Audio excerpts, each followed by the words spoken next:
sua alegria. Manifeste sua alegria. Estão felizes? Manifeste sua alegria. Glória a Deus por isso. Estamos vivendo uma série muito importante para falar sobre parábolas, as parábolas de Jesus.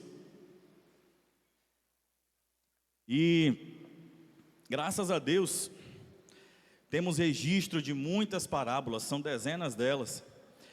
Ensinamentos que Jesus escolheu para nos passar coisas grandes através de ensinamentos simples, coisas de muitos efeitos através de mensagens de simples entendimento e até de simples alcance.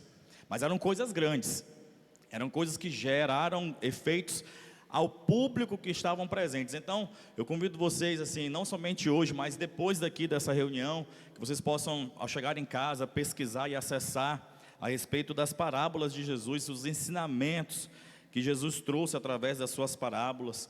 E hoje nós vamos conversar a respeito do reino de Deus. Reino de Deus em parábolas. Vamos falar sobre o reino de Deus, como Jesus falava do reino de Deus através das parábolas. Quero que você preste muita atenção. A gente vai navegar em algumas passagens bíblicas. E de início, se você puder me ajudar, abra sua Bíblia no livro de Mateus, capítulo 13. Mateus, capítulo 13.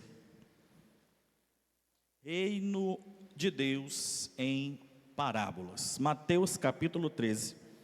Nós vamos ler dos versos 24 ao 30. Eu vou ler e você acompanha na sua Bíblia.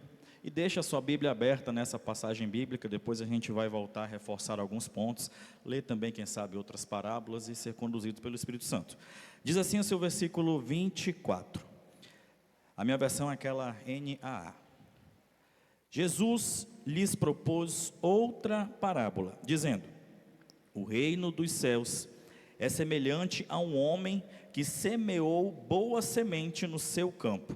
Mas, enquanto todos estavam dormindo, veio o inimigo dele, semeou o joio no meio do trigo e foi embora. E quando as plantas cresceram e produziram fruto, apareceu também o joio.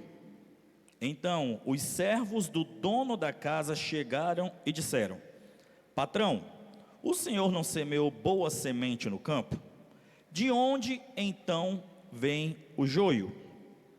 Ele, porém, lhes respondeu: um inimigo fez isso. Mas os servos lhe perguntaram outra vez: o senhor quer que a gente vá e arranque o joio? O dono da casa respondeu: não, porque ao separar o joio, vocês poderão arrancar também com ele o trigo. Deixem que cresçam juntos até a colheita. E, no tempo da colheita, direi aos ceifeiros: ajuntem primeiro o joio e amarrem-no em feixes para ser queimado, mas recolham o trigo no meu celeiro. Glória a Deus por isso. Essa noite a gente vai entender um pouco a respeito desse significado, dessa parábola, mas não somente ela. Tanto nessa parábola, quanto até nas seguintes parábolas narradas nesse texto, Jesus ele deixa bem claro: o reino de Deus é semelhante a isto. O reino de Deus é semelhante a isto. E nessa parábola, nesse pequeno trecho, nós encontramos três personagens que nos ajudam a entender o reino através desta parábola. Repetindo, Jesus lhe propôs uma parábola dizendo: o reino de Deus é semelhante a um homem. Primeiro personagem, um homem. Segundo personagem desta parábola, semente. E o terceiro personagem desta parábola, o campo. Eu fiz essa separação para que vocês possam entender, quem sabe, outras leituras. Glória a Deus. Grenda, deixa Deus te usar. Eu não estou ouvindo aí como vocês estão ouvindo, mas deixa Deus te usar. Então, dentro desses três personagens, o homem, a semente e o campo, sendo que o homem é narrado aqui também novamente, na explicação dessa parábola no versículo 37, que você já pode até acompanhar. O que semeia boa semente é o filho do homem. A explicação dessa parábola fala que aquele que está semeando a boa semente, traduzindo, é o Filho do homem, Jesus. E que hoje é uma frase que eu gosto de usar muito: seja Jesus na vida do seu irmão. Então nessa semente, nessa parábola, nessa semeadura, eu não sei se está ficando bom, mas está mudando, né, aqui o som. Nessa semeadura, nós entendemos que o primeiro agente, o homem, também representado aqui pela igreja do Senhor. O segundo agente, as sementes. As sementes nesta parábola, na explicação no versículo, a partir do versículo 37, são os filhos. E o campo nesta parábola, também na explicação dada pelo próprio Jesus, no versículo 38, é o mundo. Então, nesse primeiro momento, entendamos, a parábola, existe nesta parábola 3 personagens. Mas também existe nesta parábola, até este momento, 3 ações necessárias. São elas: a semeadura, o crescimento e a colheita. O homem saiu para semear. Ele executou um processo chamado semeadura. Os homens, os servos, observaram através do crescimento que estavam crescendo frutos diferentes daqueles que foram semeados por eles. Isso aconteceu dentro da fase do processo chamado crescimento. Então o primeiro processo foi a semeadura, o segundo processo foi o crescimento, e no terceiro processo temos a colheita. Espero muito que você consiga entender isso. Nessa pequena introdução, quero deixar bem claro isso. Essas fases, esses personagens, o homem, a semente, o campo, essas fases, a semeadura, o crescimento e a colheita. Fique bem claro para nós nessa noite. E na sequência, né, desses versículos bíblicos aqui, temos a parábola do grão de mostarda, que começa no versículo 31. Essa parábola também inicia falando que é uma explicação de como é o reino de Deus. Também temos a parábola do fermento, no versículo 33, que também inicia-se: o reino de Deus é semelhante. E acredito, pesquisando, que esse versículo 33 é a menor parábola escrita, narrada por Jesus. É a menor, e é pequena mesmo.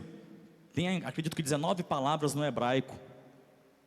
E essa parábola tão curta é necessária para explicar também o reino de Deus. E eu quero fazer uma citação direta dessa parábola. Versículo 33, eu vou fazer a citação direta. Pode colocar para a gente o 33.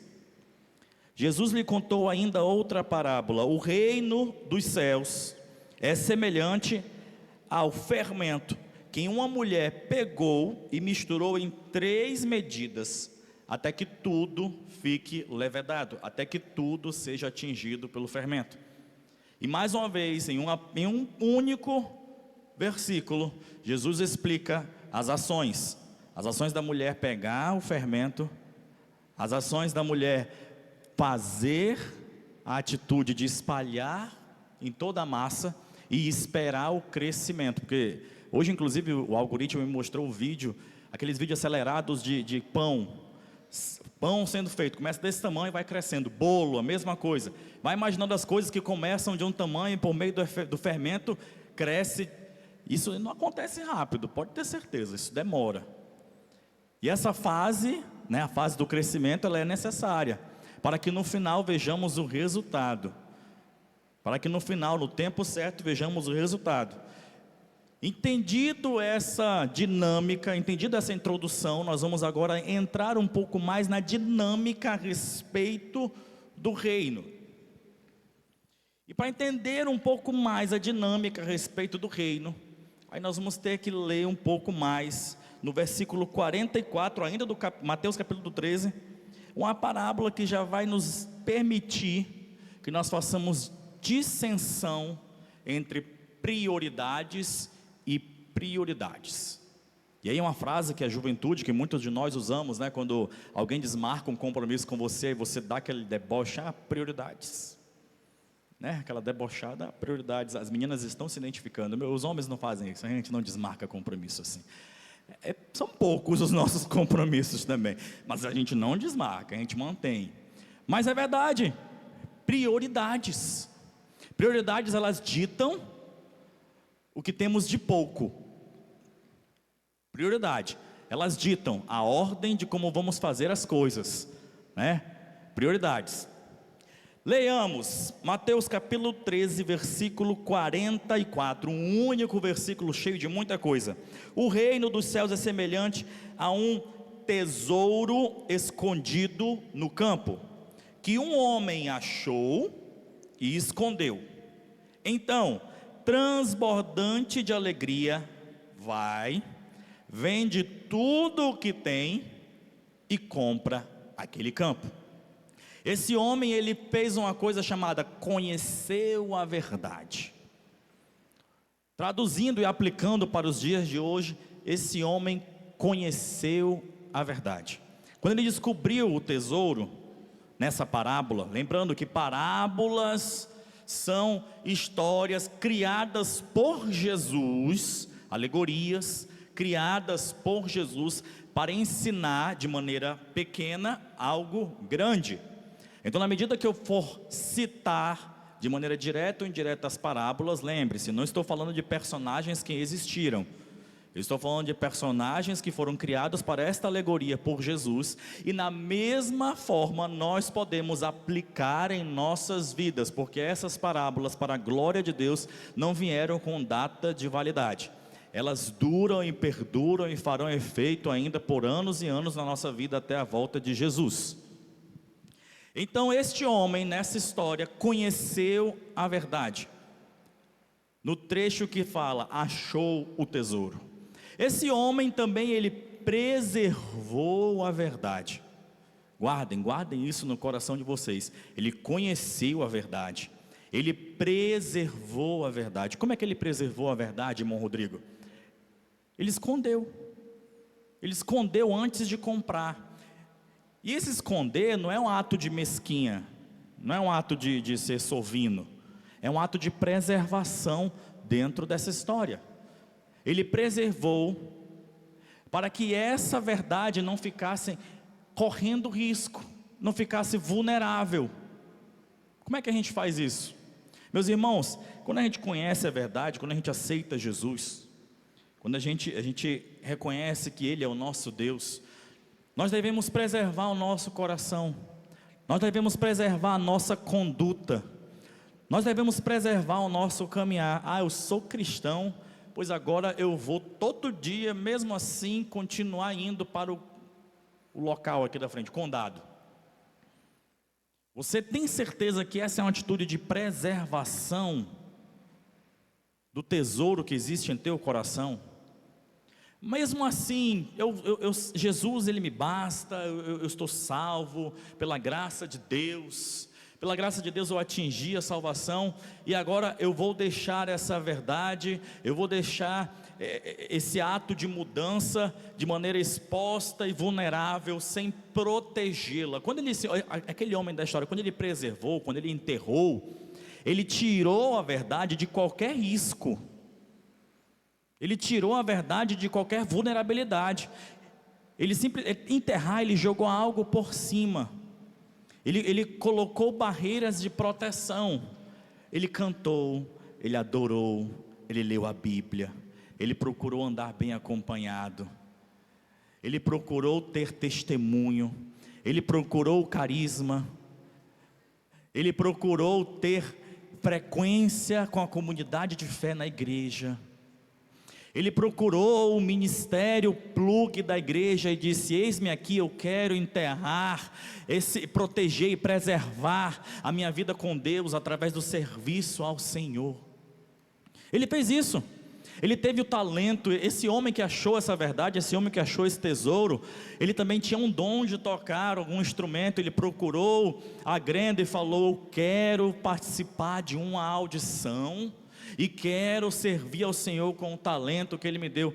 Essas atitudes, elas fazem com que esse tesouro fique preservado e protegido das ações do mundo. Não é nada mais do que isso. Não é você ser um cristão 007, não entenda dessa forma. Não é você, agora que eu conheci Jesus, eu vou me esconder e ninguém vai saber que eu sou crente. Eu vou me esconder, porque se souberem que eu sou crente, vão me fazer aqueles convites. Não, não é isso.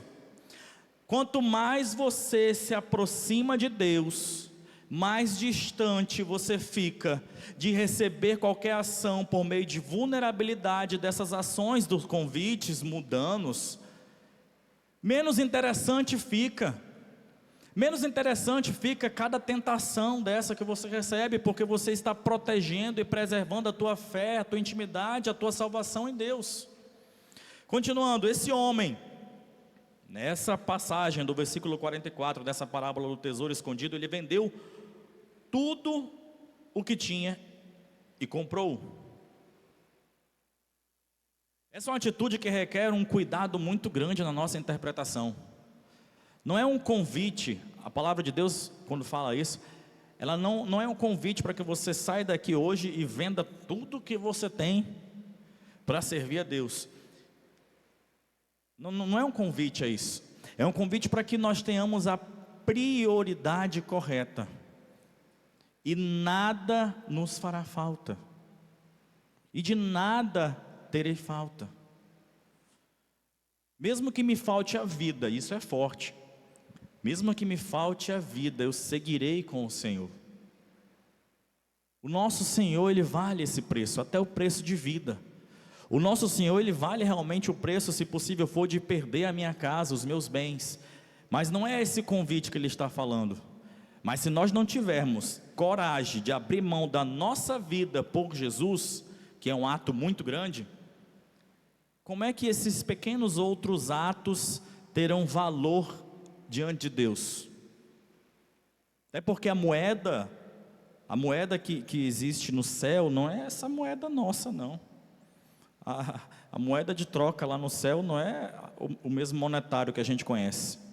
Então, de forma alguma, Jesus ele ia orientar a pessoa, de fato, que para alcançar a salvação, ele seria necessário que vendesse tudo. Porque não é essa moeda que rola lá no céu, não é. Então a dinâmica do reino, ela trata sobre prioridades. Não é sobre perder tudo, é sobre primeiramente buscar a Deus, e a partir daí, de nada terei falta. Perder tudo, gente, perder tudo, como eu repito, a dinâmica do reino não é sobre perder tudo, é sobre buscar primeiramente a Deus, e a partir daí de nada terei falta. Até porque, para perder tudo, até um viciado em jogos é capaz de perder tudo. Até uma pessoa com seu emocional comprometido é capaz de perder tudo, com decisões erradas, em um negócio, com decisões erradas em uma mudança de cidade. Eu vou me mudar. Muitas das vezes essas decisões elas podem ser motivadas por um emocional comprometido. E essas decisões elas vão levar certamente a essas pessoas a perder tudo. Então assim, imaginemos um grupo aqui, esse grupo aqui perdeu tudo. Significa que esse grupo que perdeu tudo é um grupo que está dentro dos propósitos de Deus? Mesmo sabendo que Jesus, existe na Bíblia Jesus orientando o jovem rico, dizer vai, venda tudo. Mesmo sabendo que esse personagem aqui dessa parábola, ele vendeu tudo, correto? Quantos estão comigo aqui? Ele vendeu tudo para comprar um campo, porque sabia o valor daquele campo. Estão entendendo? Ele vendeu tudo, então ele ficou sem nada. Então ele faz parte desse grupo, um grupo que perdeu tudo e ficou sem nada. Não necessariamente você perder tudo te levará a estar dentro do propósito de Deus, porque o chamado de Deus não é que nos custe de forma monetária. A salvação ela vem por meio da graça, da fé. Não são os denários, não são os monetários. Então perder tudo, até um viciado pode perder tudo, mas não o perde por Deus. Ele não faz isso por Deus, mas ele sim faz por deuses. Agora, prioridade a Deus, mesmo sendo, preste atenção nisso, um presidente da república. Eu vou usar aqui um exemplo de uma autoridade muito grande, que é conhecido por todos nós, uma autoridade chamada presidente de uma república, presidente de uma nação. Mesmo sendo presidente da república, ele poderá ter Deus como prioridade. Imagine essa pessoa. Eu citei esse exemplo porque presidente da república provavelmente seja uma pessoa que tenha muito dinheiro, tanto pelo seu salário quanto pelos custos que ele tem de vida. O presidente da república, ele tem, através da União, é custeado o seu transporte, é custeado seus alimentos, é custeado sua moradia, é custeado sua conta de luz. Então assim, vocês pagam luz, casa, comida, tudinho, ainda sobra dinheiro, né? Imagina um presidente que não paga nada disso, ainda tem um salário. Então esse também tem dinheiro. Eu estou falando do honesto, né? Não é dos que recebem as outras coisas, eu estou falando do honesto. Então imaginemos um personagem chamado presidente da república, tem dinheiro, entenderam, né? Mas faz de Deus a sua prioridade. Quando tem no seu compromisso com Deus, todos os domingos eu estarei diante do Senhor oferecendo o meu primeiro horário do dia. Se vier uma agenda estatal, se vier uma agenda falar, é o seguinte, presidente, você tem que nesta manhã comparecer em uma agenda de estado com o presidente de outra nação, e esse presidente falar não para essa agenda, ele teve Deus como sua prioridade, mesmo que lhe custe o cargo. Então entenda bem, fazer de Deus prioridade não significa que eu vou sair daqui desta noite e entregar tudo.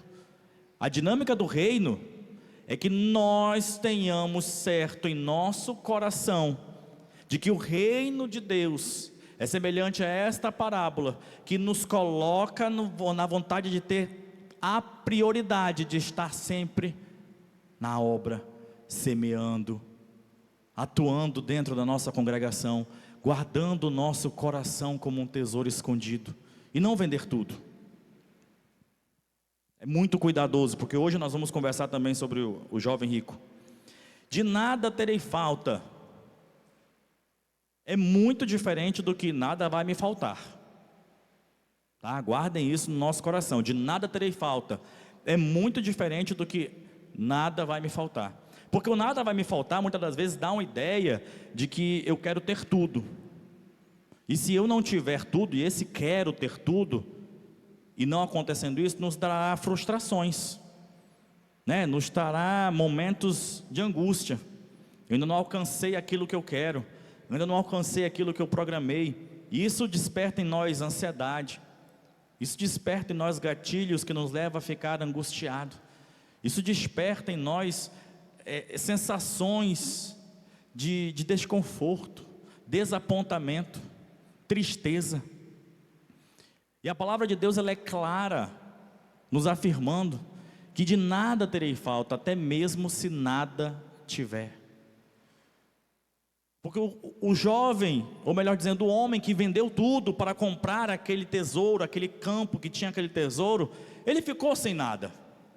É bem claro, ó, versículo 44. Então, transbordante de alegria, vende tudo o que tem. Ele vendeu tudo o que tinha. Nesse exemplo alegórico de Jesus, não se fala o que ele tinha, mas fala que ele vendeu tudo.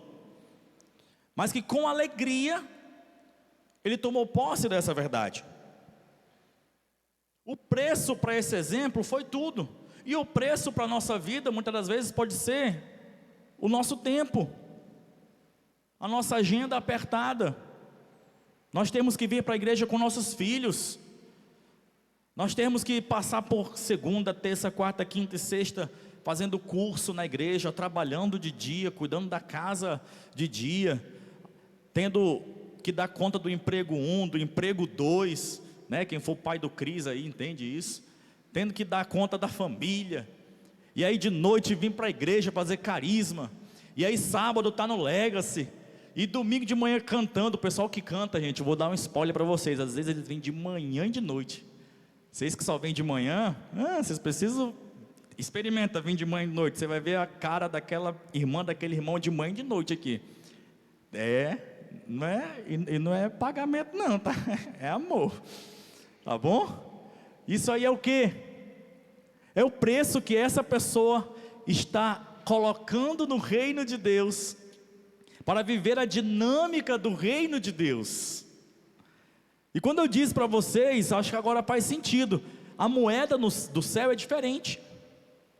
A moeda do céu, ela não é denário, não é bitcoins, não é real, dólar. A moeda dos céus é diferente. O valor, aquilo que tem valor para você é a moeda dos céus. Até porque Ele deu o que havia de mais importante, o seu próprio Filho por nós. Amém? Então, se você não estiver disposto a perder toda a riqueza por Deus, será que haverá valor nos teus pequenos gestos? Muitas das vezes o perder é algo doloroso, né? Se você não estiver disposto a perder toda a riqueza, e eu vou um pouco além, amar ao Senhor mesmo perdendo.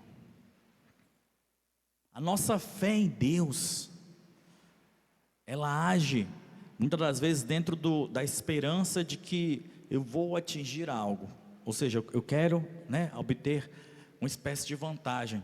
Agora, manter a fé em Deus quando se está perdendo, sabe assim, eu perdi o meu carro, eu perdi a casa, e acontece isso, gente, famílias perdem casa, eu perdi aquilo, eu perdi a oportunidade, aquele concurso público não fui aprovado.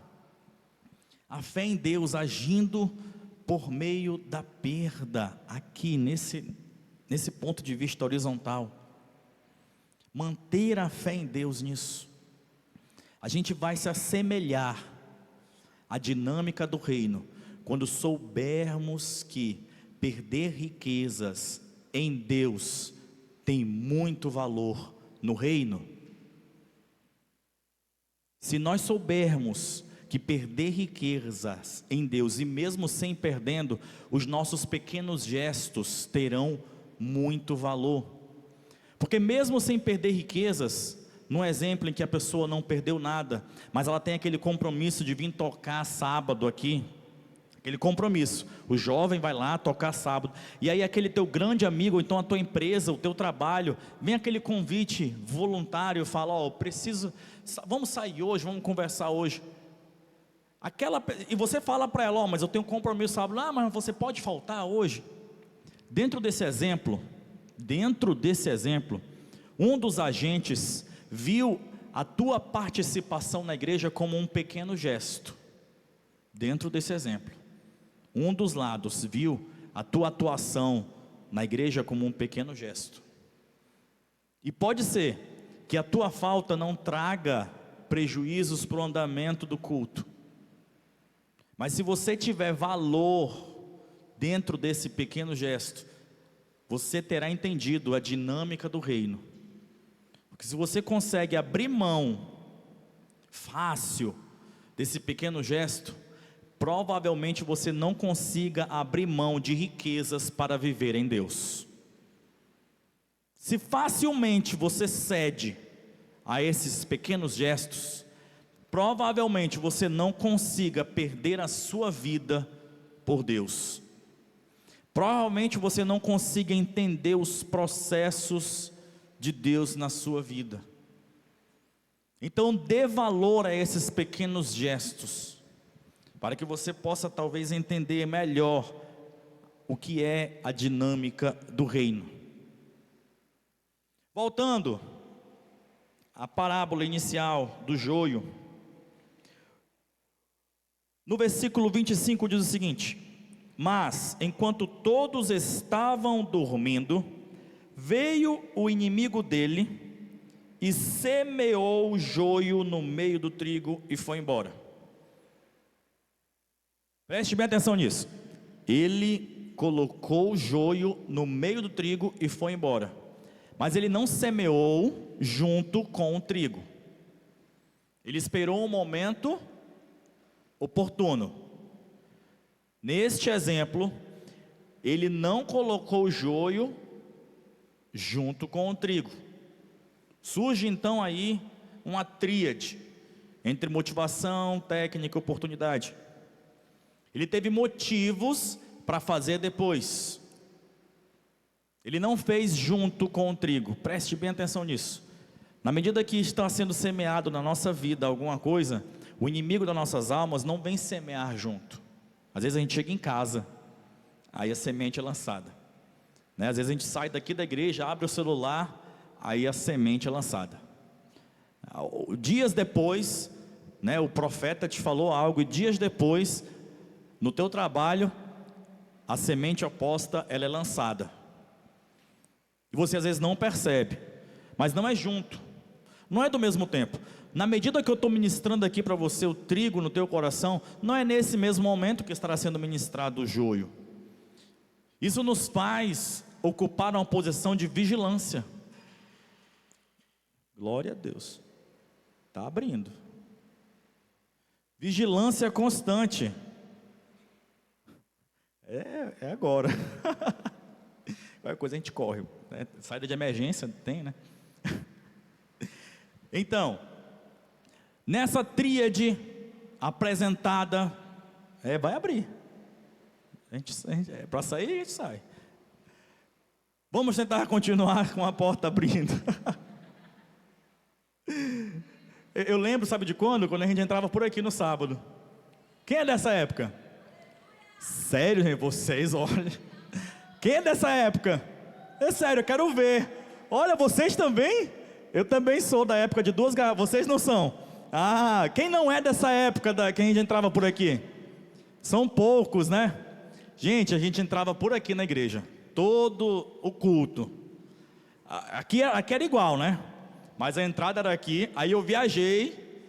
Quando eu voltei, gente, eu fiquei lá na frente. Eu digo, não vai ter culto hoje. Eu fiquei lá na frente, e agora não vai ter culto hoje? Aí eu vi um pessoal entrando aqui para o lado. Aí eu um pouco assim desconfiado, né? Mas eu mantendo, né, a postura firme, né? Eu sei que a entrada é aqui. Aí eu vim e cheguei atrasado. Aí eu vim e digo, o que está acontecendo? E os irmãos aqui, voluntários, né, com aquelas placas maravilhosas. E entrei aqui e vi a diferença. Mudaram a entrada, tinham colocado ar-condicionado. A gente hoje está vivendo um tempo melhor ainda. Tem até faixa de pedestre, gente. É um negócio de outro mundo. Tá bom demais, a gente merece, não merece? Glória a Deus. Mas é um processo, a igreja não nasceu desse jeito, viu? A igreja o templo, né, foi melhorando aos poucos. A comunidade foi melhorando aos poucos. E ainda tem coisa boa para vir aí, amém? Então, existe um momento específico em que aparece a semente ruim. Lemos aqui que a semente ruim não é colocada junto com o trigo, no mesmo momento do trigo. Existe um momento específico em que surge essa semente ruim. E esse momento, sabe qual que é? Quando crescem os frutos. A parábola, ela confirma isso para a gente, no versículo 26. E quando as plantas cresceram e produziram fruto, apareceu também o joio. Se você tiver um tempo depois, pesquisa aí, joio e trigo, a imagem do joio e trigo. Ela tem uma certa semelhança, não são iguais, mas tem uma certa semelhança, principalmente no início do seu desenvolvimento, né? Quem está com o celular na mão, dá um Google aí, pesquisa sem problema nenhum, não vai ter problema não para isso. Aí você vê que o joio e o trigo têm uma certa semelhança no início do seu crescimento, porque no final fica bem diferente, a coloração fica diferente. Mas preste atenção até nisso, porque se você não conhecer nem o joio e nem o trigo, você vai ver as duas coisas e ficar pensando, e agora, qual que é o joio e qual que é o trigo? Deve ser igual, um está maduro, outro está verde, os dois são trigo. Olha a importância da gente conhecer o fruto. Olha a importância da gente conhecer o fruto. Porque na realidade, o joio e o trigo apresentam essas colorações. Um mais próximo do verde e outro não. Imagina a gente olhar os nossos frutos e não saber identificar. Isso pode nos levar à tomada de decisões erradas. Quando você olha aquilo que está saindo de você e não souber identificar se aquilo é para a glória de Deus ou se naquilo não tem glória de Deus, aquilo te levará à tomada de decisões erradas. Quando nós não sabemos diferenciar que aquela leitura, que aquela postura, que aquele comportamento pode nos levar à glória de Deus ou pode nos levar a outro caminho, nós poderemos tomar decisões erradas. Entendamos isso. Então é muito importante que a gente saiba identificar o fruto. E no momento que aparece o fruto ruim, é no momento que crescem os frutos. E por que que os servos chegaram e perguntaram dele: Senhor, de onde veio esses frutos? De onde surgiu o joio? Os servos fizeram essa pergunta com o intuito talvez de tirar a responsabilidade. Não fui eu, viu? Quem sabe os servos chegaram lá: Senhor, a gente não passou o dia colocando trigo e está saindo joio? De onde apareceu isso? Quem sabe com o intuito de falar: não fui eu. A gente às vezes age assim, né? Não fui eu, mas eu estou aqui para ajudar. Os intuitos dos servos chegarem e falar: de onde foi que apareceu esse fruto? De onde foi? Se nós não vimos a semeadura dele. A semeadura acontece em momentos e situações que fogem do nosso controle. Mas a colheita, o momento de identificar os frutos, o momento de saber o que é bom e o que é ruim, esse momento está em nosso alcance. O momento de fazer a separação está em nosso alcance. O momento certo, o tempo certo. E a gente tem que ter cuidado com isso, para que não venhamos arrancar o fruto de maneira prematura. O versículo 28 nos alerta para isso. Ele, porém, respondeu: um inimigo fez isso. Mas os servos perguntaram: o senhor quer que a gente vá e arranque o joio? Versículo 29, o dono da casa respondeu: não, porque ao separar o joio, vocês poderão arrancar também com ele o trigo. Ação prematura. As ações prematuras, elas podem trazer prejuízos para a nossa vida, de arrancar de nós, das nossas mãos, o fruto correto. E não se assuste se você tiver o desejo de tomar uma ação prematura, é algo natural. Quando você tem acesso a algo diferente, a um joio nascendo, a tua primeira reação, se você tem interesse de ver apenas o trigo, é arrancar aquilo, sem respeitar o processo, sem consultar o processo, sem consultar o Senhor, sem consultar o Deus da tua vida, o dono da tua vida, sem conversar e orar diante de Deus a respeito do que está acontecendo com tuas emoções. Nós não ficamos órfãos. Com a ida de Jesus preparar morada para nós, nós não ficamos órfãos. Então por que às vezes a gente age como filhos, sem ter pai e sem ter mãe? Às vezes como filho pródigo. Por que a gente age dessa forma? A gente não ficou sozinho. Nos foi deixado o Espírito Santo de Deus. Nos foi deixado para que a gente não tenha essa sensação de solidão. E digo mais, para que a gente não tome atitudes como tomou o filho perdido. Uma outra parábola maravilhosa, a parábola do filho pródigo, que a gente não vai pregar sobre ela hoje, mas ele tomou uma atitude de órfão. Ah, Rodrigo, mas ele pegou o dinheiro com o pai dele. O que ele pegou com o pai dele? A herança. A herança só surge pós-morte. A herança, ela passa a ser legítima, ela passa a ser real com a morte. Concordam comigo? Então ele se comportou como órfão. O filho pródigo fez isso. E vocês já conhecem o comportamento que esse exemplo do filho pródigo deu. Então ele teve um comportamento de um filho órfão sem maturidade. É um comportamento que deve ser extirpado dos nossos corações, porque nós não ficamos órfãos.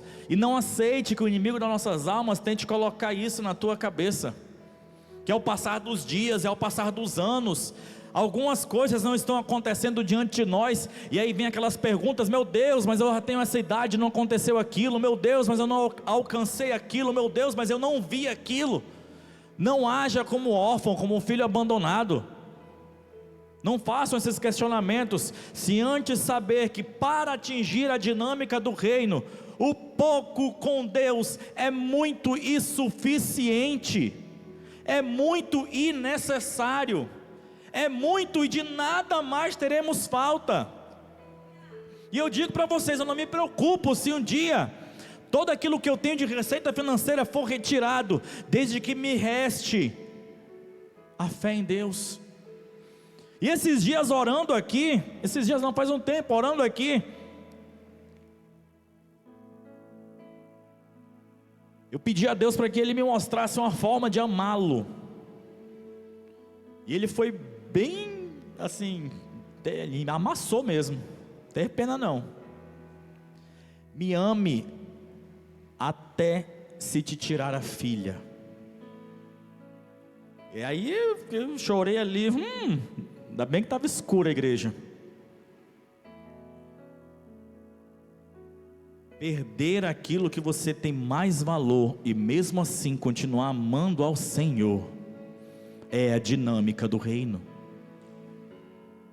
Se você estiver pronto para viver essa sensação de estar extasiado e mergulhado na presença de Deus, você estará pronto para viver a dinâmica do reino de Deus. Porque nessas parábolas que Jesus ensinou e falou, isto é semelhante ao reino de Deus, Ele nos mostrou o poder que é a semente para atingir todos. E por mais que Deus use a tua vida para atingir todos, será para a glória de Deus. E se nós, agora mudando aqui a ideia, e se nós fôssemos o campo? Lembra lá no começo? O homem para semear, a semente e o campo. Esses três personagens da história: o homem, a semente e o campo. Repita comigo: o homem, a semente e o campo. Não tem ninguém aqui. O homem, a semente e o campo. E se nós fôssemos o campo? Inverte agora. E se nós fôssemos o campo, recebendo a semente? Sementes boas. E se nós fôssemos o campo recebendo a semente? A gente recebe semente boa sempre que quer.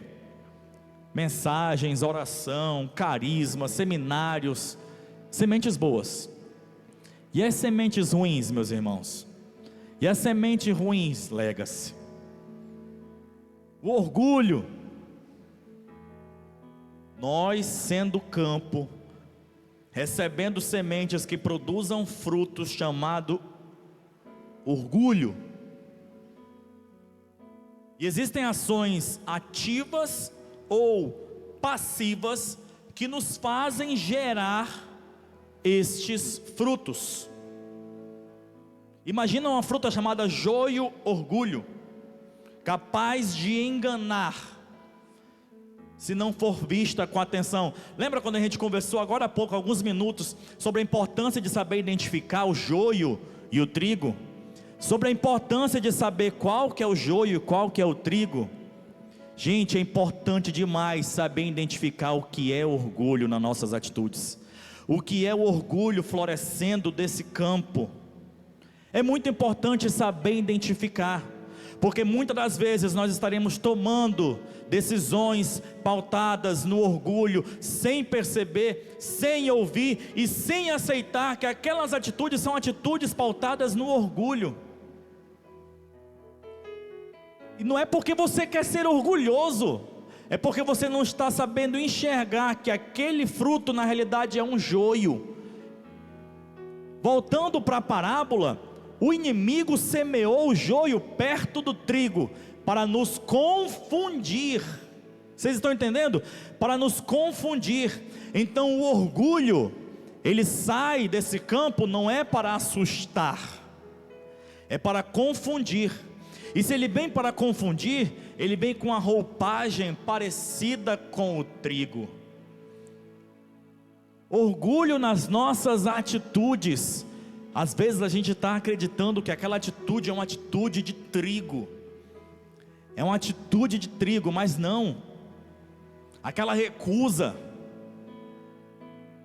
aquela falta de obediência ao Espírito Santo no teu coração, falta de aceitação àquele processo, é um joio orgulho.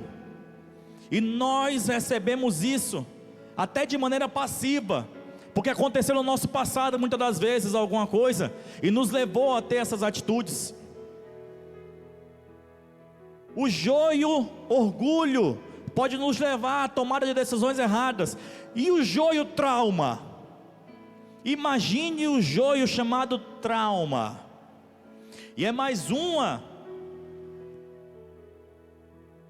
resultado que vem de modo passivo. Porque infelizmente existem traumas em nossas vidas que marcam, e em certo momento eles podem sair do campo e crescer junto com o trigo. Existem sementes lançadas no campo, lembrando que nesse exemplo nós somos o campo. Existem sementes lançadas no campo, que são sementes que vão dar resultados de joio trauma. E esse trauma, ao crescer junto com o trigo, ele pode atrapalhar. Você pode servir com um trauma, tocar com um trauma, mas não se preocupe, o Senhor dará ordem ao seu respeito, para que seja retirado o joio, o trauma da sua vida, no momento certo. E eu digo momento certo, sabe por quê? Os servos daquele Senhor procuraram e falaram: vamos arrancar esse joio trauma desse campo logo. O que ele disse? Calma, haverá um momento em que eu darei ordem a respeito daquele campo, para que seja retirado esse trauma. Ele dará ordem a respeito, para que no processo certo, quando haja identificação do fruto bom, haverá separação do trauma. Eu te digo isso para que você não entregue o teu campo, o teu coração a senhores que não saberão cuidar dos frutos. Não entreguem, jovens, os solteiros, não entreguem o seu coração a senhores que não saberão cuidar e fazer separação dos frutos. Nós podemos ir muitas das vezes para relacionamentos, que em dado momento vai surgir esse fruto. Mas lembre-se, o Senhor dará ordem a teu respeito, para que seja feita a separação correta dos frutos, e fique em destaque somente o trigo na sua vida. O Senhor dará tratamento correto para o campo chamado sua vida. O Senhor dará tratamento correto para o teu coração. Então não acelere processos, não acelere por meio da ansiedade, não acelere tratamentos, não busque as coisas fora de ordem, não busque entregar-se a senhores que não são o Senhor, porque Ele há de indicar o tratamento correto, na hora certa, da forma certa e com o resultado correto. Na hora certa, da forma certa e com o resultado correto. Não haverá prematuridade nas nossas vidas. Não seremos um campo com ações prematuras. Não seremos um campo com resultados prematuros. O nosso Deus não é um Deus que faz as coisas fora de tempo. Tudo tem o seu tempo determinado. E isso que eu estou falando para vocês é resultado da ansiedade. A ansiedade tem tomado de conta de decisões. Hoje, na leitura da palavra sobre generosidade, nós entendemos isso. Mas o nosso Deus dará ordem a teu respeito, para que os servos dele cuide de ti, da tua vida, do campo, faça a separação na hora certa, da forma certa, para atingir o resultado correto. Na hora certa, da forma certa, para atingir o resultado correto. O emprego correto, a faculdade correta, a casa correta, a cidade correta, a escolha correta. Lembre-se disso.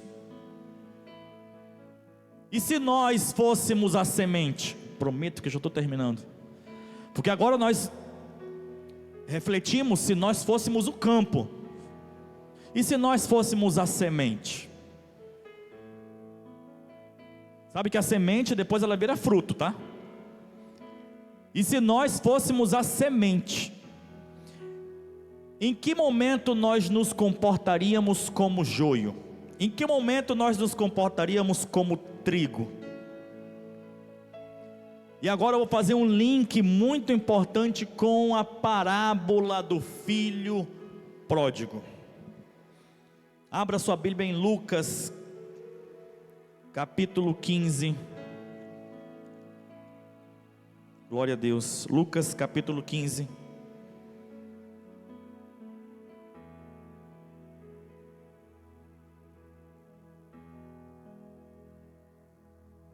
Versículo 11 diz o seguinte: certo homem tinha 2 filhos. O mais moço deles disse ao pai: pai, quero que o Senhor me dê a parte dos bens que me cabe. E o pai repartiu o bem entre eles. 13.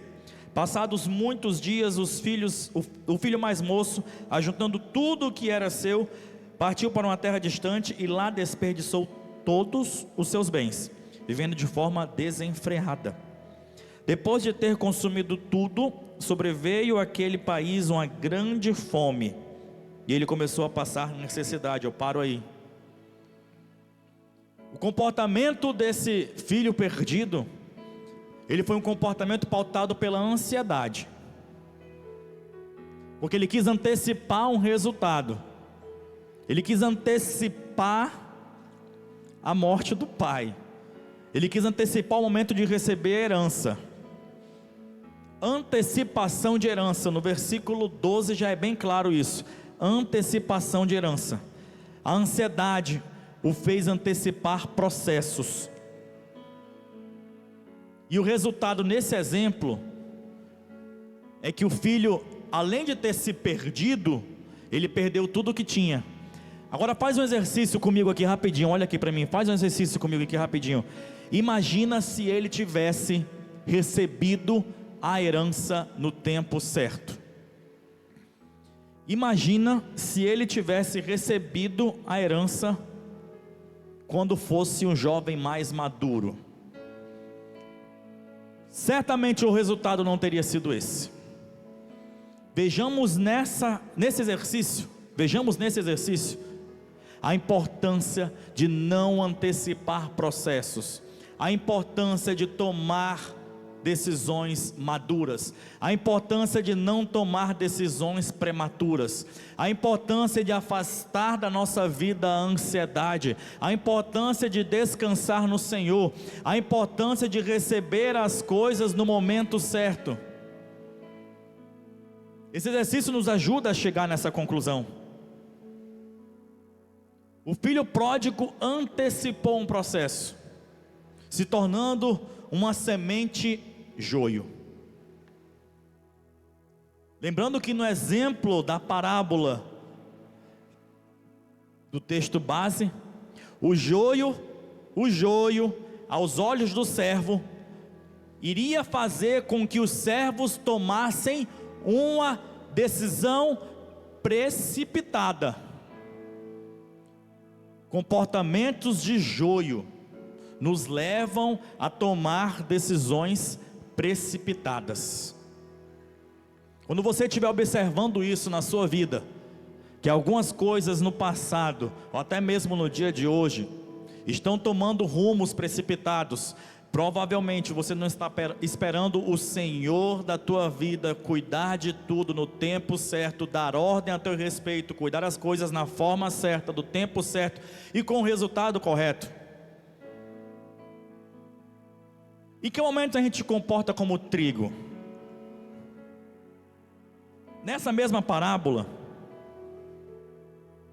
a gente vai observar o momento em que esse jovem cai em si. E o trigo lá no começo, na parábola do texto base, ele tem um comportamento muito claro, que é de resistir ao lado do joio. E passou um perrengue, viu? Porque faltou um pouquinho para o trigo não ser lançado fora antes da hora, né? Porque os servos chegaram lá com o Senhor: ei, bora cortar? Nós estamos prontos. A gente está aqui, ó, armado, com a foice na mão. Vamos lá cortar? Porque não foi a gente, então vamos resolver isso? Né? Que passou assim, escapou por um fio. Mas o trigo resistiu. Resistência. Resistir ao diabo, e ele fugirá de vós. Não tem meio termo, não tem outra forma de te falar, Legacy. Resista, resista, resista nesse processo. Resista. Nossa colheita, ela será feita por quem entende. Tenha segurança e resistência nisso. No momento certo, haverá colheita na nossa vida, haverá apresentação de resultados. E mais uma vez aqui eu quero fazer um link com a parábola do filho pródigo em Lucas 15, 17. E dessa vez a gente vai ler do 17 até o 20. E já me despeço da mensagem com essa leitura. Então, caindo em si, disse: quantos trabalhadores de meu pai têm pão como fartura, e eu aqui estou morrendo de fome. Vou me arrumar, voltar para o meu pai e lhe dizer: pai, pequei contra Deus e diante do Senhor. Já não sou digno de ser chamado de seu filho. Trate-me como um dos trabalhadores. E arrumando-se, foi para o seu pai. Versículo 20. Paro aí. Parte A. Versículo 17 a 20 nós conseguimos extrair alguns passos importantes do comportamento do trigo, e com isso eu encerro. Preste muita atenção nisso. Esse filho perdido, antes de se tornar trigo, preste muita atenção, ele reconheceu, caindo em si, versículo 17 fala, e caindo em si, e percebendo na sua vida, e percebendo ao seu redor, e percebendo os seus resultados, os seus passos, e percebendo aquilo que ele tem vivido e ouvido, ele reconheceu a sua condição de trigo. É necessário na nossa vida nós praticarmos o reconhecimento Cair em si. Cair em si. Esse virar de chave, eu quero muito que, se ainda não aconteceu na nossa vida, que aconteça hoje em nome de Jesus. Esse virar de chave, para que a gente possa cair em si e ver o que falta para alcançar o resultado esperado por Deus em nossa vida. E depois de cair em si, agora você vai implodir aqui. Depois de ele ter caído em si, ele fez algo chamado planejamento. Ele ensaiou, pessoal, a frase. Dentro dessa história aqui, a gente pode ler logo a seguida, versículo 18: vou me arrumar, voltar para o meu pai e dizer. Aí ele providenciou um espelho e começou a ensaiar: Pai, pequei contra Deus e diante do Senhor. Depois de cair em si, ele teve a capacidade de planejar como seria a volta dele para o caminho correto. Que haja revelação em nossos corações dos planos corretos a serem tomados para o retorno do caminho certo. Que haja essa revelação em nosso coração.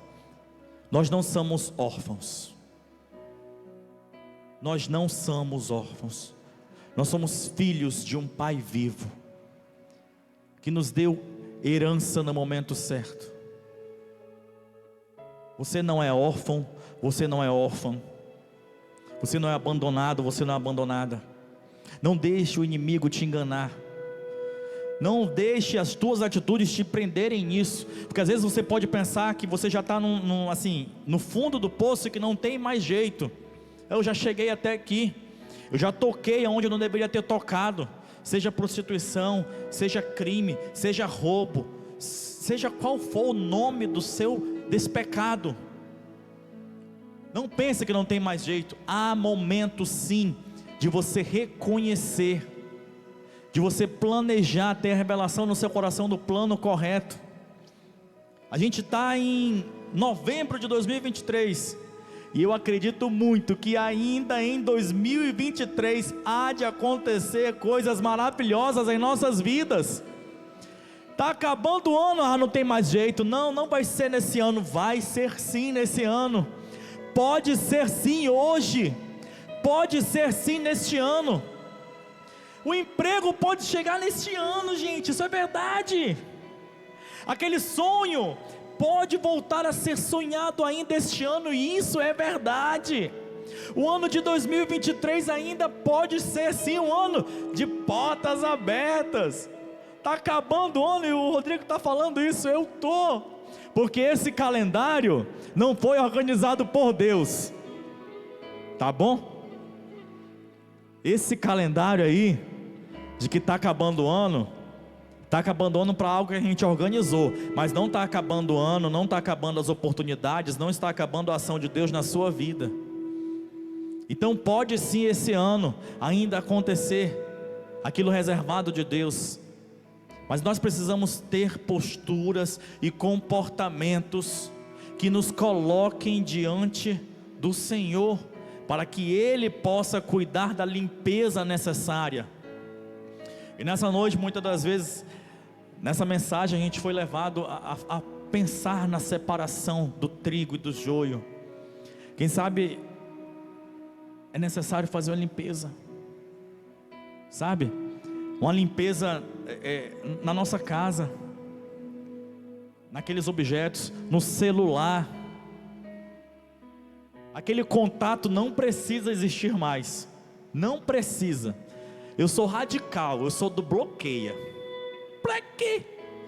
Ai, mas no dia que eu estiver morrendo, meu amigo, você vai para o céu se estiver morrendo. Bloqueia.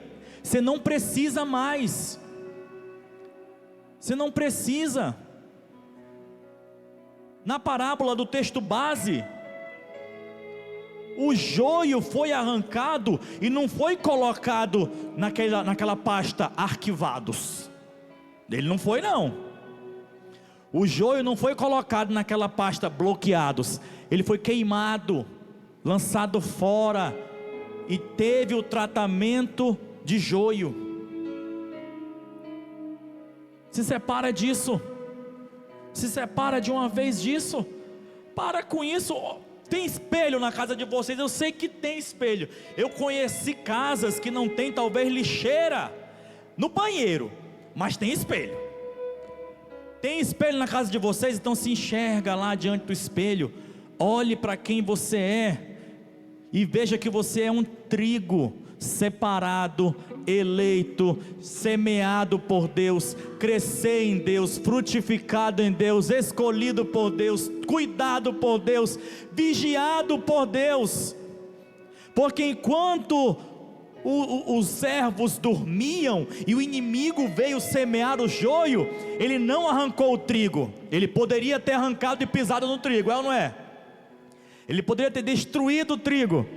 Ei, o Senhor te cuida enquanto os outros dormem. Enquanto tudo está parado, existe cuidado de Deus na tua vida. Faz esse exercício, se olha no espelho, aquela foto bonita, mesmo com filtro, olha para aquela foto bonita e fala: eu sou eleito, eu sou eleita do Senhor, eu sou trigo. Esse tem filtro, né, para a gente usar. Ora, antes dele a gente dá um jeito, né, de editar e tal. Usa.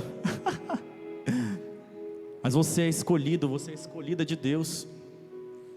Mas, ei, fala sério, dá o tratamento correto para o joio. Dá o tratamento correto para o joio. E tome atitudes. Porque esse jovem perdido, depois que ele reconheceu, né, que ele caiu em si, depois que ele planejou, ele tomou atitudes. Elias, pode vir, você vai trabalhar. Elias está, tu não está dormindo, eu sei. Você está navegando assim.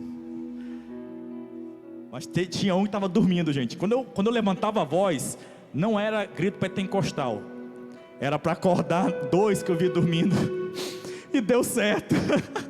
2 vezes, deu certo. Está aqui desse lado. Atitude. Tem a atitude que teve o filho pródigo. Reconheça, planeje e faça. Faça. Não espere que venha um anjo pegar nas tuas mãos e fazer por você. Faça. Graças a Deus você tem a capacidade de fazer. E se o que está te segurando for um problema emocional, declara cura nesta noite. Você será curado, você será curada. Nada poderá te parar. E eu acredito muito na capacidade médica dos terapeutas, dos estudiosos a respeito. Mas eu acredito mais ainda, não desmerecendo, no poder de Deus de você ser curado ainda esta noite. Porque esse jovem deste exemplo, esse jovem perdido que pediu a herança dele de maneira antecipada, esse jovem estava neste exemplo ansioso. Ele tinha um problema emocional claro. E sabe como é que a gente identifica problema emocional? Ele não tinha falta de nada, gente. Esse jovem não tinha falta de nada, porque quando ele voltou para casa, o pai dele ordenou que lhe matasse o maior e melhor animal para comemorar. Então eles tinham, nesse exemplo, recursos financeiros. Não lhe faltava nada. E é muitas das vezes que dessa forma a gente reconhece quando passa por um problema emocional. É quando mesmo enxergando a solução, a gente acha que não tem jeito.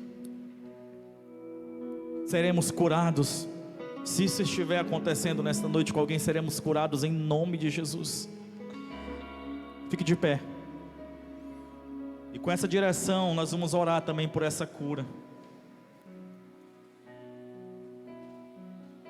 Fique de pé. Vamos orar um pouco. Eu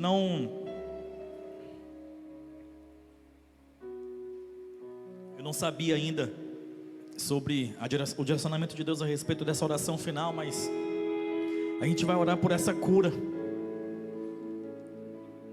Sabe, uma cura especial. Já é a segunda mensagem dessa noite que a gente trata sobre ansiedade. Segunda mensagem, você conversou conosco sobre ansiedade. Então feche os teus olhos, não olhe para ninguém. Feche os teus olhos. Nesse exercício de fechar os olhos, É um exercício tremendo, porque é nesse momento que a gente consegue enxergar mais coisas do que com os olhos abertos. Faça a tua oração com os olhos fechados. Consiga acessar, com os teus olhos fechados, consiga acessar dimensões que serão tocadas nessa noite, a respeito de cura,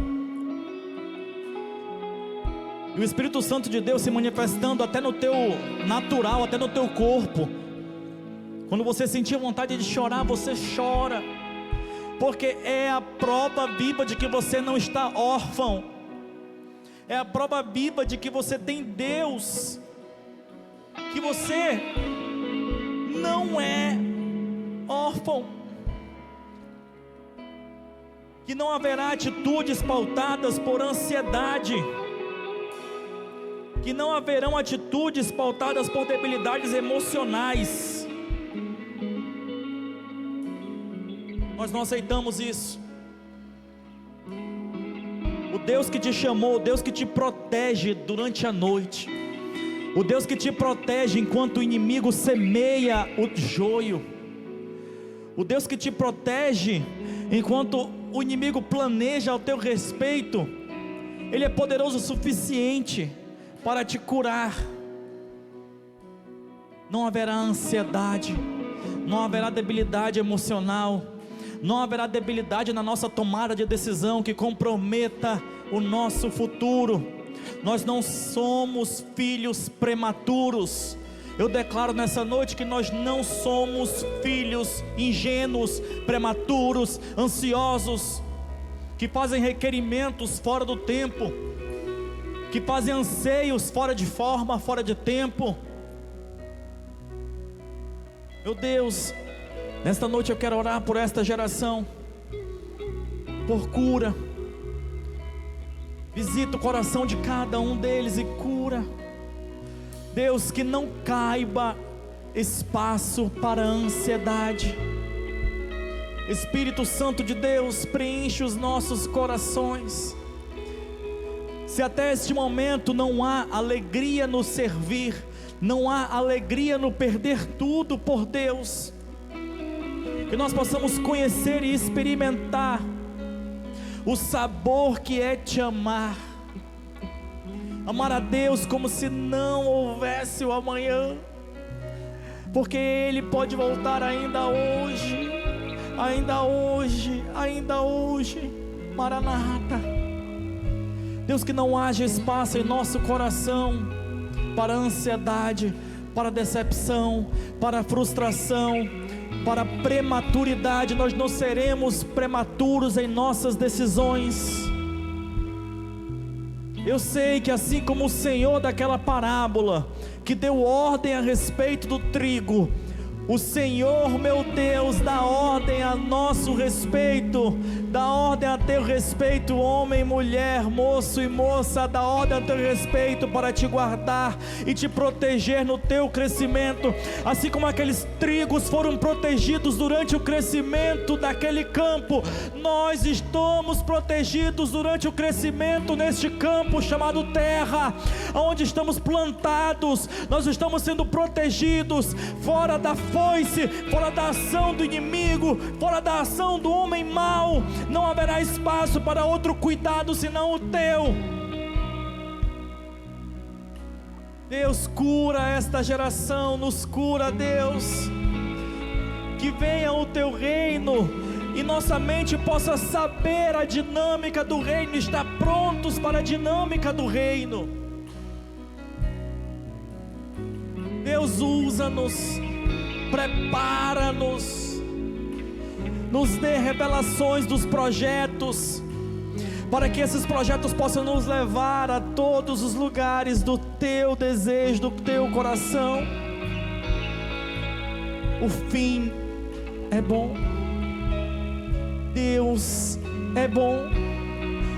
Que não haja em nosso coração lembranças sobre um parâmetro de um Deus bom ou ruim, porque o nosso Deus é maior do que isso.